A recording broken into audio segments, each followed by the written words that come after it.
ഇന്നലെ ഞാൻ ആ ദുഃഖവാർത്ത അറിഞ്ഞിരുന്നു, പക്ഷേ ഉൾക്കൊള്ളാൻ കഴിഞ്ഞിരുന്നില്ല. പെട്ടെന്നുള്ള മരണത്തിൽ നിന്നൊക്കെ നമ്മളെ രക്ഷിക്കുമാറാകട്ടെ എന്നാണ് ഞാൻ തമ്പുരാനോട് പ്രാർത്ഥിക്കാറ്. പക്ഷേ ഒരാളുടെ മരണം, ആ മരണത്തെ ഇത്രയധികം ആളുകൾ സംസാരിക്കുന്നുണ്ടെങ്കിൽ അദ്ദേഹം എന്തുമാത്രം മറ്റുള്ള ആളുകളുടെ മനസ്സിൽ ആഴ്ന്നിറങ്ങിയിട്ടുണ്ടാവുമെന്ന് നമ്മൾ ചിന്തിക്കണം. മറ്റുള്ളവരെ കുറ്റം പറഞ്ഞും വെറുപ്പ് സമ്പാദിച്ചും ജീവിക്കുന്നതിനേക്കാൾ എത്രയോ നല്ലതാണ് ഇങ്ങനെ ഒരു മരണം എന്ന് പറയുന്നത്. മരിച്ചാലും വാതോരാതെ സംസാരിക്കുന്നുണ്ട് എല്ലാവരും. ഞാനടക്കം അദ്ദേഹത്തിനെ കുറിച്ച് വീഡിയോ ചെയ്യണമെങ്കിൽ എത്രത്തോളം അദ്ദേഹത്തിന്റെ സംസാരവും അല്ലെങ്കിൽ അദ്ദേഹത്തിന്റെ പ്രവൃത്തിയും മറ്റുള്ളവരിലേക്ക് ആഴ്ന്നിറങ്ങിയിട്ടുണ്ടാവും അല്ലേ.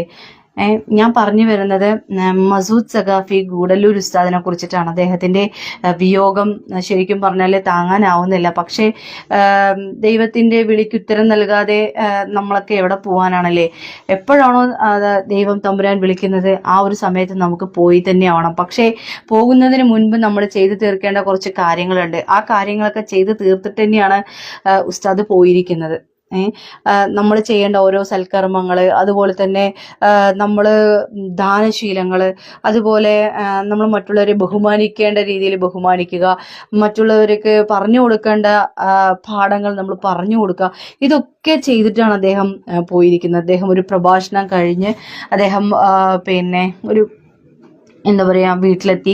രാവിലെ സുബഹി നിസ്കാരം കഴിഞ്ഞ് അദ്ദേഹം 2-3 മിനിറ്റ് കഴിയുമ്പോഴേക്കും അദ്ദേഹത്തിന് വേദന വരികയായിരുന്നു. അതിനുശേഷം അദ്ദേഹം വീട്ടിൽ നിന്ന് തന്നെ മരണപ്പെട്ടു എന്നാണ് അറിയാൻ സാധിച്ചത്. അപ്പോൾ അദ്ദേഹത്തിന്റെ ആ ഒരു വിയോഗം വല്ലാത്തൊരു വേദനയാകുന്നു. കാരണം സങ്കടമുണ്ട് താനും, പക്ഷേ അദ്ദേഹത്തിന് ഒരു നല്ലൊരു മരണം ദൈവം കൊടുത്തു എന്നും നമുക്ക് പറയാം. കാരണം വാർദ്ധക്യ സംബന്ധമായ ഒരു അസുഖങ്ങളോ അല്ലെങ്കിൽ മറ്റു അസുഖങ്ങളോ ഒന്നും അദ്ദേഹത്തിനില്ല. ഈ ഒരു പ്രായമായിട്ടും അദ്ദേഹത്തിന് യാതൊരു വിഷയങ്ങളും ഇല്ല. പക്ഷേ അദ്ദേഹത്തിന് അറ്റാക്കായിരുന്നു. അപ്പോൾ വല്ലാത്തൊരു വിഷമമുണ്ട്. കാരണം ആ കുടുംബത്തിന് ഇനി ആരാണ് ഉണ്ടാവുക? കുടുംബത്തിനെ ദൈവത്തിൽ അർപ്പിച്ചുകൊണ്ട് അദ്ദേഹം ദൈവവിളിക്ക് ഉത്തരം നൽകി പോയിരിക്കുകയല്ലേ. അപ്പോൾ അദ്ദേഹത്തിന്റെ കുടുംബത്തിന് എല്ലാവരും ഉണ്ടാവും. പക്ഷെ ഈ ഒരു മരണ വാർത്തയും ഈ ഉസ്താദിനെ കുറിച്ചും സംസാരിക്കാത്ത ഒരാൾ പോലും ഇല്ല എന്നതാണ് സത്യം. ഞാൻ ഇന്നലെ അറിഞ്ഞിരുന്നു, പക്ഷെ എനിക്ക് പെട്ടെന്ന് വിശ്വസിക്കാൻ കഴിഞ്ഞില്ല. കാരണം നമ്മളിപ്പം ഒരു കാര്യം നമ്മൾ കേട്ടു, പക്ഷെ നമുക്കത് വിശ്വസിക്കാൻ കഴിയുന്നില്ല.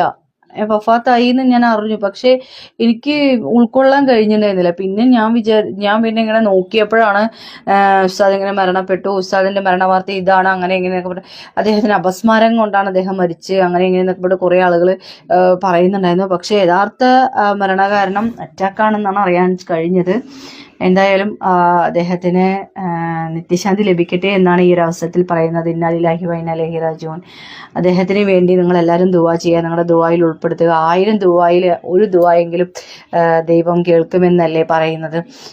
കാരണം അദ്ദേഹം ചെയ്ത സൽക്കർമ്മങ്ങളൊക്കെ അദ്ദേഹത്തിന്റെ ആ ഒരു ഖബറിൽ അദ്ദേഹത്തിന് ഇങ്ങനെ കിട്ടിക്കൊണ്ടേയിരിക്കും. ഓരോ കാര്യങ്ങളും അദ്ദേഹം ചെയ്ത സൽക്കർമ്മങ്ങളുടെ ഗുണങ്ങളും ഓരോ കാര്യങ്ങളും അദ്ദേഹത്തിന് കിട്ടിക്കൊണ്ടേയിരിക്കും. എന്തായാലും അദ്ദേഹത്തിന് വേണ്ടി എല്ലാവരും പ്രാർത്ഥിക്കുക. അദ്ദേഹത്തിന് മരണകാരണം ഇതായിരുന്നു. അപ്പം അത് പറയാമെന്ന് വിചാരിച്ചു. പിന്നെ നിങ്ങളെല്ലാവരും എന്നേക്കാൾ മുന്നേ അറിഞ്ഞു കാണുമെന്ന് എനിക്കറിയാം. പക്ഷേ നമ്മുടെയൊക്കെ മനസ്സിൻ്റെ ഉള്ളിൽ ആഴ്ന്നിറങ്ങിയ ഉസ്താദിനെ കുറിച്ച് എനിക്കൊന്ന് പറയാതിരിക്കാൻ കഴിയില്ല.